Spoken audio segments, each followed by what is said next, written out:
Mi nombre es Kevin Andrés Girón Molina y hoy voy a hablar de Low Level Emulation.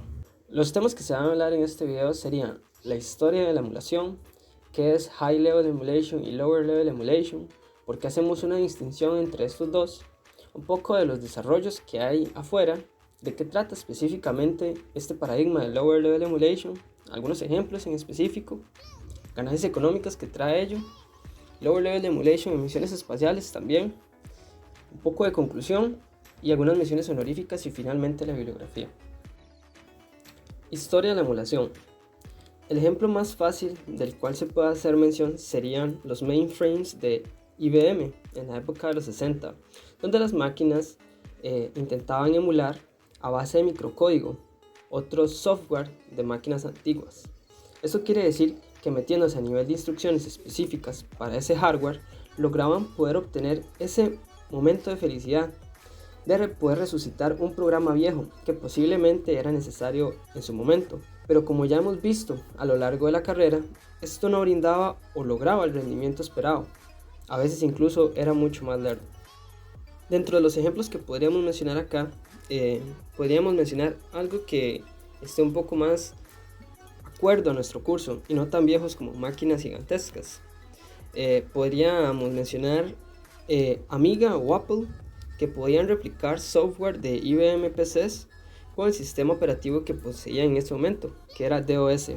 Lo que buscaban era replicar todo lo que llevase esas IBMs, como por ejemplo recrear su CPU. Amiga era un ordenador personal comercializado por Commodore International entre 1985 y 1994. En su época poseía un sistema operativo multitarea y multimedia orientado al gran público. Fuente Wikipedia. Simulaciones como The Flight Simulator de Microsoft funcionaban en estos PC gracias a la emulación. La emulación por software nace casi que al mismo tiempo que la emulación por hardware. La emulación por software utiliza los recursos de la máquina, de forma que requiere mucha más potencia. Esto se le llega a conocer como High Level Emulation. No hay de qué sorprenderse, debido a que se va a tener que ejecutar el sistema para lograr recrear la emulación, encapsular el sistema emular y por si fuera poco simular todo, o sea, ejecutar el software diseñado. Aquí podríamos mencionar que la Amiga tuvo su emulador de High Level también. Su nombre era Transformer. Aunque bueno, si estamos hablando de historia, estos no fueron los primeros. Pero bueno, dejémosla ahí por el momento. Casi todos los emuladores fueron mayormente emuladores de terminal. ¿Qué es High Level Emulation y Lower Level Emulation? Como antes mencioné, High Level Emulation utiliza los recursos de la máquina en la que se encuentra, o sea, posee una barrera entre el kernel y el área del usuario, como esta llamada en Teams, por ejemplo, o un videojuego. La aplicación se ejecuta como de costumbre, pero siempre que necesita acceder al sistema operativo, realiza las famosas syscalls que ya hemos utilizado en proyectos anteriores, para realizar esas tareas como, por ejemplo, abrir un ejemplo o mapear memoria. Lower Level Emulation pone una barrera entre el hardware y el kernel. Toda la pila de software se ejecutaría como de costumbre, pero siempre que se accede al hardware, por ejemplo, registros de configuración de PCI o accesos a MMIO, el emulador lo interceptaría y ejecutaría lo que quisieran los emudevs. ¿Por qué hacemos esta distinción? Pensemos en un juego. Bueno, un juego o una consola. Cualquiera de estas dos funciona. Podríamos ver este sistema como diferentes capas de abstracción. Por ejemplo, el juego podría ser el juego en su capa más superior. Luego abajo seguiría el motor de juegos, bibliotecas del sistema, kernel y controladores, y su capa más baja sería el hardware. Debido a su complejidad, utilizar o diferenciar qué paradigma de emulación vamos a utilizar ayudaría a abarcar el problema de una manera más eficiente, ya que hay que equilibrar el tiempo de desarrollo y el tiempo de ejecución.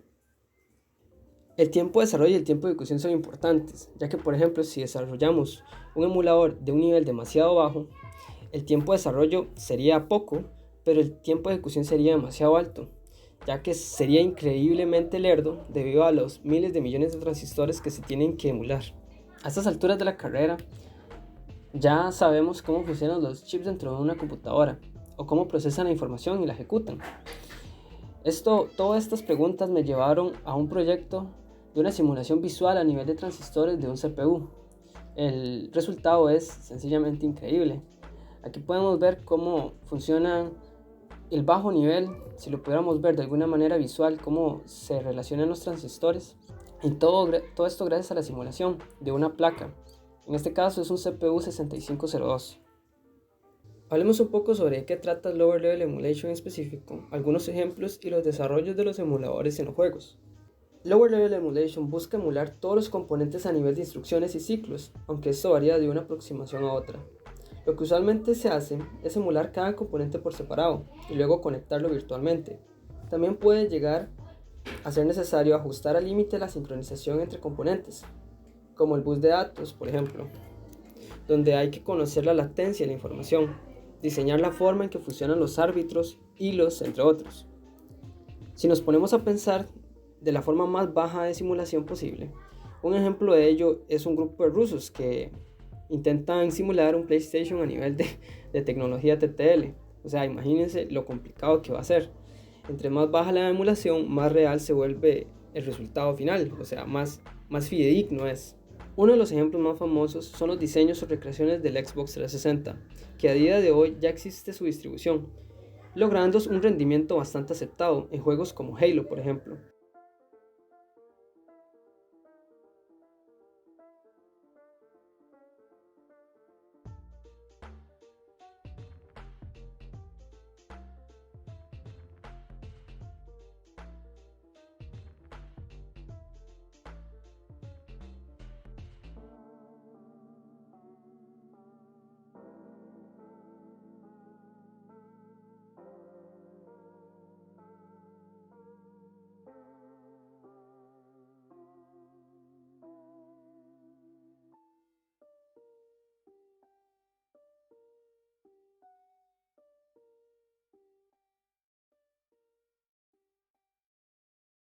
Donde su diseño en Lower Level Emulation se busca recrear todo el hardware de la consola, logrando traer de vuelta diferentes juegos de su momento.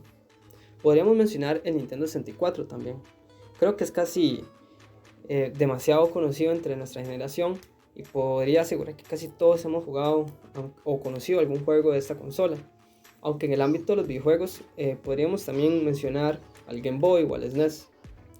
Si nos metemos un poco más de lleno con Nintendo 64, vamos a darnos cuenta de que los esfuerzos en High Level Emulation y Lower Level Emulation logran casi en un 90% simular esta consola, pero no todo el hardware es análogo a las PCs actuales, ya que estas poseían características únicas. Es por eso que aún siguen existiendo diferencias o no se logra del todo poderla simular a pesar de que tenemos equipo mucho más veloz que el de esa época.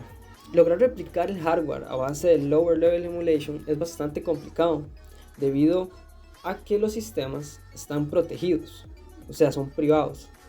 Por ejemplo, la GPU de Nvidia que posee el Xbox 360 no se sabe a día de hoy cómo está conformada por dentro. Es por ello que es demasiado complicado. Esto se puede ver como una ingeniería inversa, ya que los geeks están allá afuera utilizando osciloscopios, midiendo componentes o decodificando señales, todo para lograr conocer o tener alguna idea de cómo está conformado y con esto poder lograr la simulación de este hardware específico. Hablemos un poco de las ganancias económicas. Todo lo que he comentado suena mucho a que ninguna compañía lo recrea, pero en realidad es todo lo contrario. No solo se trata de una comunidad que aplica Lower Level Emulation, sino que las mismas empresas como Nintendo, Sony o Microsoft recrean en las consolas modernas juegos antiguos, pero obvio, para ellos es mucho más fácil porque ya saben cómo está conformado el equipo de manera interna. Entonces no se complican su existencia como aquellos que están allá afuera buscando cómo resolver este puzzle de manera ingeniosa. He estado hablando mucho sobre videojuegos, pero las simulaciones están en todos lados. Nosotros mismos hemos utilizado cualquier cantidad de emuladores para realizar nuestros trabajos. Así que tanto gracias a Lower Level Emulation y High Level Emulation son necesarios para su desarrollo. Lower Level Emulation y misiones espaciales. Pude encontrar que en misiones espaciales como en Rover en Marte, por ejemplo, este tiene la capacidad de ajustar su hardware a lo largo de las misiones, ya que puede llegar a ocurrir que este falle. Y gracias al conocimiento del bajo nivel de este equipo, se puede replicar el comportamiento de ciertos instrumentos a lo largo de la misión, si fuese el caso. Gracias a estos cambios, el comportamiento del hardware puede variar. o se puede ajustar gracias a la emulación. Lógicamente la emulación nos brinda muchos beneficios. Podríamos hablar desde el ámbito económico, en la industria, donde se busca que los emuladores se acerquen lo más real posible para que a la hora de pasarse al hardware físico, este funcione de la manera más adecuada y sin muchas pérdidas en su proceso, ya que un bug en el cliente final representa pérdidas millonarias. En cambio, un bug en el desarrollo no representa un inconveniente porque es resolvido al instante por nosotros, para eso nos pagan. Conclusión, un emulador, ya sea de un CPU a nivel de transistores o a niveles más altos de abstracción, se puede realizar desde dos puntos de vista. Lo más importante es conocer lo complicado que puede llegar a volverse esta tarea. Por eso hay que recordar que debemos equilibrar los tiempos de desarrollo y ejecución, ya que posiblemente no sea de nuestro agrado intentar recrear un hardware que está demasiado protegido y ni siquiera tenemos una idea de cómo funciona, aunque como antes mencioné, existen algunas estrategias para lograrlo y así lograr nuestro objetivo. Pero conocer sobre el tema es interesante y cómo todos los conocimientos de bajo nivel pueden ser aplicados para poder lograr una emulación, y en este caso bastante acertada.